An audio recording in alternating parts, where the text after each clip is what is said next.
नमस्कार।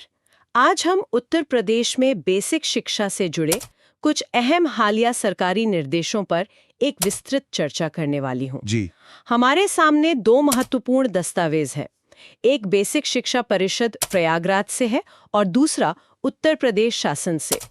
इन दस्तावेजों से ना दो मुख्य बातें निकल कर आ रही हैं। एक तो है शिक्षकों की अनिवार्य योग्यता को लेकर एक बड़ा फैसला, और दूसरा वो जूनियर हाई स्कूलों में जो भर्ती प्रक्रिया अटकी हुई थी काफी समय से, उसको लेकर कुछ कह सकते हैं हरकत हुई है। हाँ। तो चलिए देखते हैं कि इन पत्रों में असल में क्या कहा गया है और इसका मतलब क्या है। बिल्कुल, ये दोनों ही पत्र मतलब उत्तर प्रदेश के बेसिक शिक्षा के क्षेत्र में जो चल रहा है, जो अहम गतिविधियां हैं, उनकी तरफ इशारा करते हैं। हाँ, एक तरफ तो वो राष्ट्रीय स्तर के मानक और सुप्रीम कोर्ट के आदेशों का प्रभाव दिख रहा है, और दूसरी तरफ राज्य की अपनी जो प्रशासनिक प्रक्रियाएं हैं वो भी आगे बढ़ रही हैं। सही। और इनका असर तो शिक्षकों पर, उम्मीदवारों पर, स्कूलों पर सीधे तौर पर पड़ना तय है। हाँ बिल्कुल। तो पहले दस्तावेज को देखते हैं। ये बेसिक शिक्षा परिषद प्रयागराज के सचिव श्री सुरेंद्र कुमार तिवारी जी की तरफ से जारी हुआ है। जी। तारीख है 19 सितंबर 2025 जी। और इसका पत्रांक है बेशी प 13,715 19 20 25 26। ये सभी जिला बेसिक शिक्षा अधिकारियों मतलब बीएसए को भेजा गया है।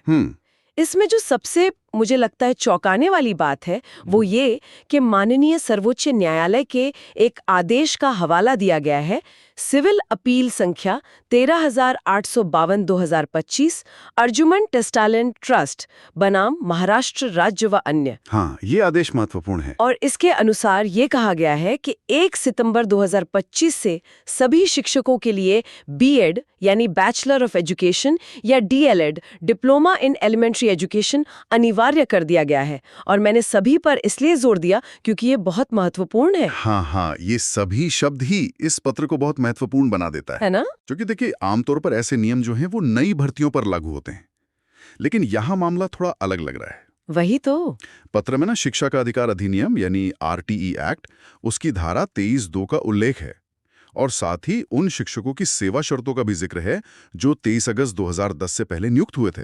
अच्छा। तो इसका सीधा सा मतलब ये निकलता है कि ये जो अनिवार्यता है, ये सिर्फ भविष्य के शिक्षकों के लिए नहीं है, बल्कि उन पर भी लागू होती है जो पहले से शायद कई कई सालों से पढ़ा रहे हैं। एक मिनट, मतलब क्या इसका मतलब ये है कि कोई शिक्षक जो शायद 15 साल से 20 साल से पढ़ा रहा है और उस समय के जो भी नियम थे उनके हिसाब से वो पूरी तरह योग्य था, जी। उसे अब अपनी नौकरी जारी रखने के लिए ये नई डिग्री लेनी पड़ेगी? जी। ये कैसे, ये व्यावहारिक रूप से कैसे संभव होगा? देखिए, पत्र तो यही कह रहा है। अब ये निश्चित रूप से एक बड़ी चुनौती है, खासकर उन वरिष्ठ शिक्षकों के लिए जिनके पास शायद ये निर्धारित बीएड या डीएलएड योग्यता नहीं है। हाँ। क्योंकि सुप्रीम कोर्ट का आदेश है और राज्य सरकार उसे लागू करने के निर्देश दे रही है। इसके पीछे की सोच संभवतः यह है कि पूरे देश में शिक्षकों के लिए एक न्यूनतम योग्यता मानक तय हो, अच्छा। जिससे शिक्षा की गुणवत्ता में एकरूपता लाई जा सके। और शायद ये राष्ट्रीय शिक्षा नीति NEP 2020 उसके लक्ष्यों से भी जुड़ा हो सकता है, क्योंकि उसमें शिक्षक गुणवत्ता पर बहुत जोर है। हाँ हो सकता है। अच्छा, इसी से जुड़ी एक छोटी सी सूचना भी है हमारे पास। बताइए। इसमें ये बताया गया है कि शुरुआत में थोड़ा भ्रम था, शायद लोग सोच रहे थे कि उत्तर प्रदेश शायद इस नियम से प्रभावित नहीं होगा या यहाँ कुछ छूट मिल सकती है। हाँ, कई बार ऐसा होता है राज्यों में। लेकिन बेसिक शिक्षा परिषद के सचिव ने इसी पत्र के माध्यम से या शायद अलग से स्पष्ट कर दिया है कि ये नियम उत्तर प्रदेश में भी पूरी तरह से लागू है। तो मतलब अब कोई शक शुबा नहीं रहा। हाँ, इस स्पष्टीकरण के बाद स्थिति बिल्कुल साफ हो जाती है। इसका असर तो बहुत व्यापक होगा। अब हमें ये देखना होगा कि सरकार मौजूदा शिक्षकों को ये योग्यता हासिल करने के लिए क्या समय सीमा देती है, या क्या कोई ब्रिज कोर्स जैसा कुछ विकल्प आता है, या अन्य विकल्प उपलब्ध कराए जाते हैं। हाँ, ये देखना होगा। लेकिन ये बात तय है कि आने वाले समय में बेसिक शिक्षा में अगर कार्यरत रहना है तो ये योग्यता एक बुनियादी शर्त बन गई है। ये एक तरह से पूरे सिस्टम की अपस्किलिंग का प्रयास कहा जा सकता है। सही। हालांकि इसके क्रियान्वयन में चुनौतियां जरूर आएंगी, ये तो मानना पड़ेगा। बिल्कुल, चुनौतियां तो होंगी ही। खैर, ये तो हुई योग्यता की बात। अब देखते हैं कि जो भर्तियां रुकी हुई थी उनके बारे में क्या खबर है। जो दूसरा दस्तावेज है वो इसी से जुड़ा है। जी। यह पत्र उत्तर प्रदेश शासन के संयुक्त सचिव श्री वेद प्रकाश राय जी का है। ये भी 19 सितंबर 2025 का ही है। अच्छा, उसी दिन का है? हाँ, उसी दिन का। और इसका संदर्भ संख्या है 649/3/2025 और ये लिखा गया है महानिदेशक स्कूल शिक्षा उत्तर प्रदेश को। भर्ती परीक्षा हुई थी। हाँ, जो काफी समय से लंबित है। हाँ, बिल्कुल। उसी के आधार पर प्रधानाध्यापक और सहायक अध्यापक के जो पद खाली हैं, उन्हें भरा जाए। मतलब साफ तौर पर ये उस भर्ती प्रक्रिया को फिर से शुरू करने का निर्देश है, जिसका उम्मीदवार बेचारे बेसब्री से इंतजार कर रहे थे। हाँ, उनके लिए बड़ी खबर है। बहुत बड़ी खबर है। लेकिन इसमें सिर्फ ये नहीं कहा जाए कि भर्ती शुरू कर दो। इसमें जोर दिया गया है कि पूरी प्रक्रिया जो है वो उत्तर प्रदेश मान्यता प्राप्त basic school, junior high school, अध्यापकों के भर्ती और सेवा की शर्तें नियमावली 1978, जी। मूल नियमावली हाँ। और उसका जो 7वां संशोधन है नियमावली 2019, उसके अनुसार ही हो। अच्छा, यानी अपडेटेड नियमों के हिसाब से। कार्रवाई आगे बढ़ाने को कहा गया है। ये विधिक पहलू वाली बात थोड़ी ध्यान खींचती है ना? हाँ, ये वाकई ध्यान देने लायक है। देखिए, केवल ये कह देना कि भाई भर्ती कर लो और ये कहना कि इन नियमों का पालन करो, जिसमें 1978 की मूल नियमावली भी है और 2019 का संशोधन भी है, आरक्षण के प्रावधान है, और फिर ये कि सभी कानूनी और व्यावहारिक पहलुओं की बारीकी से जांच करके भर्ती करो, इन दोनों बातों में बड़ा अंतर है।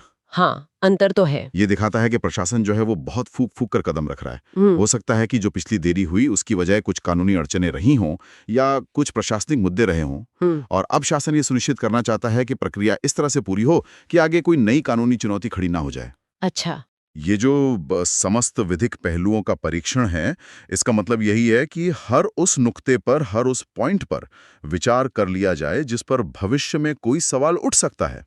तो मतलब क्या ये माना जाए कि प्रशासन केवल भर्ती पूरी नहीं करना चाहता, बल्कि उसे सही तरीके से बिना किसी विवाद के पूरा करना चाहता है, भले इसमें थोड़ा और समय लग जाए? हाँ, काफी हद तक तो यही लगता है।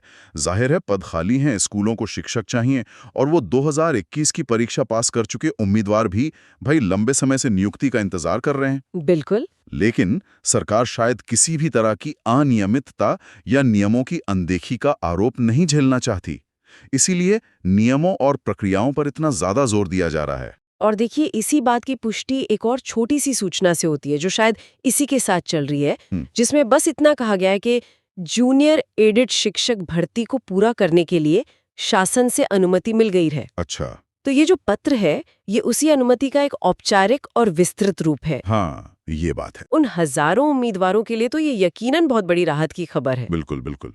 तो अगर हम इन दोनों दस्तावेजों को एक साथ रखकर देखें तो एक दिलचस्प तस्वीर उभरती है। हाँ, क्या? एक तरफ तो सुप्रीम कोर्ट के निर्देश पर भविष्य की गुणवत्ता सुनिश्चित करने के लिए सभी शिक्षकों के लिए, चाहे वो नए हों या पुराने, न्यूनतम योग्यता का मानक कड़ा किया जा रहा है।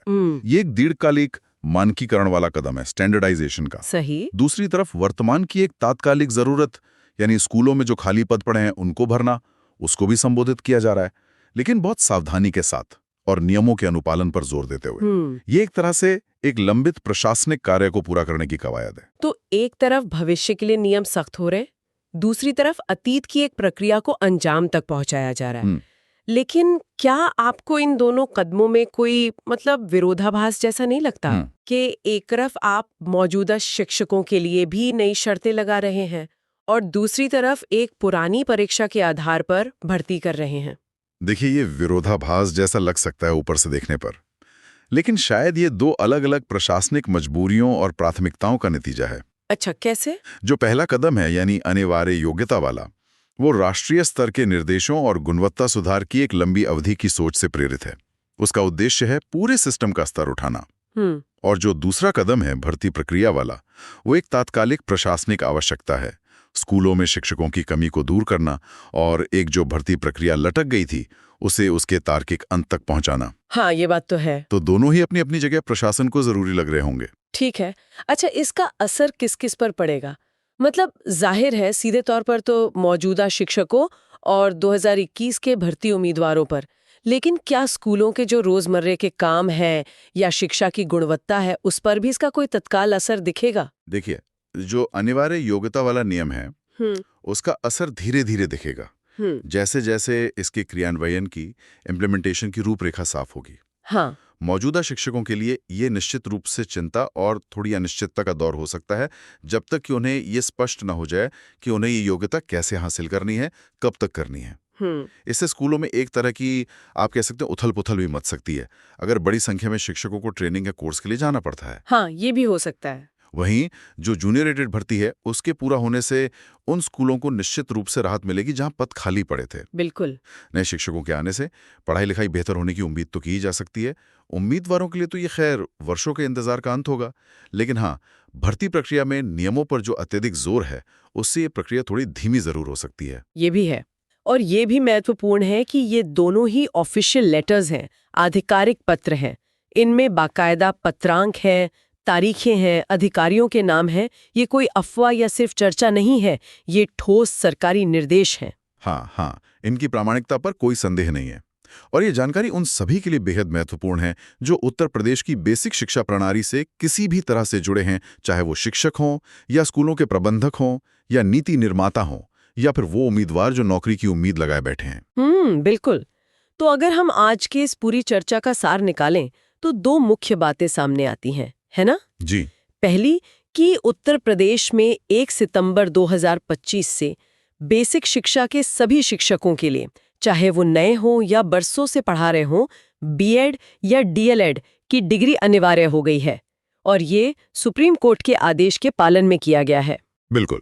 और दूसरी बात यह कि राज्य सरकार ने अशासकीय सहायता प्राप्त जूनियर हाई स्कूलों में 2021 की परीक्षा के आधार पर जो भर्ती प्रक्रिया रुकी हुई थी, उसे फिर से शुरू करने के निर्देश दिए हैं। हाँ। और उसे नियमों, आरक्षण प्रावधानों और सभी कानूनी पहलुओं का ध्यान रखते हुए पूरा करने को कहा है। बिल्कुल सही कहा। ये दोनों कदम जो हैं वो मौजूदा प्रशासनिक प्राथमिकताओं को दर्शाते हैं।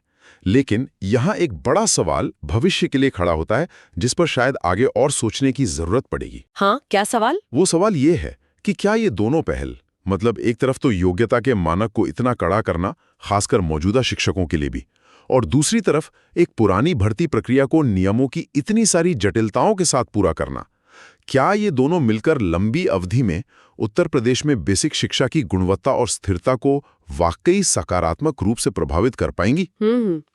ये सोचने वाली बात है। या फिर ये जो उच्च मानकों को लागू करने की चुनौती है और सिस्टम की जो तात्कालिक जरूरतें हैं, जैसे खाली पद भरना है, मौजूदा स्टाफ का प्रबंधन करना है, इनके बीच संतुलन साधना ही अपने आप में एक बहुत बड़ी परीक्षा साबित होगा। हाँ, ये देखना वाकई दिलचस्प होगा कि प्रशासन इस संतुलन को कैसे साधता है आगे चलकर।